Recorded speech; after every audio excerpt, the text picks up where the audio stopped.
This is the day that the Lord has made.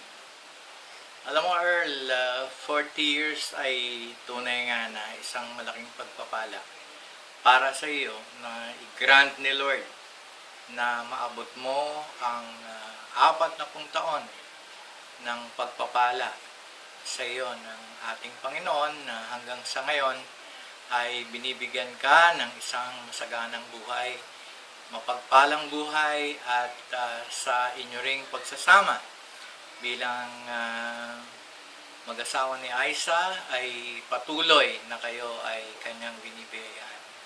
Sa araw ding ito ay sineselebrate namin ng mami mo ang birthday mo, although ang layo-layo mo, pero yung isipan namin ay laging nasa iyo, nakatuon sa iyo, at lagi ka naming inaalala sa aming prayers from time to time. Every day, every hour, every minute, and every second of our life. Ngayon,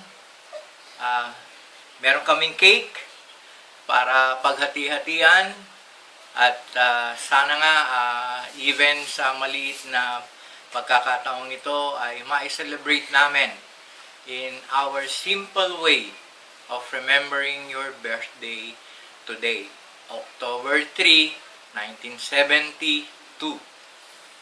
Pagpalain ka nawa ng Panginoon at ingatan ka. Paliwanagin nawa ng Panginoon ang kanyang mukha sa iyo at mahabag sa iyo. Ilingap nawa ng Panginoon ang kanyang mukha sa iyo at bigyan ka ng kapayapaan at marami pang kaarawan sa iyong buhay. Sa pangalan ng Ama, ng Anak, at ng Espiritong Banal. Amen. Happy birthday! Happy birthday to you.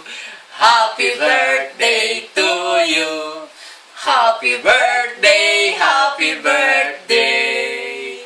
Happy birthday, Erlon. God bless you. We love you. Bless We miss you. you.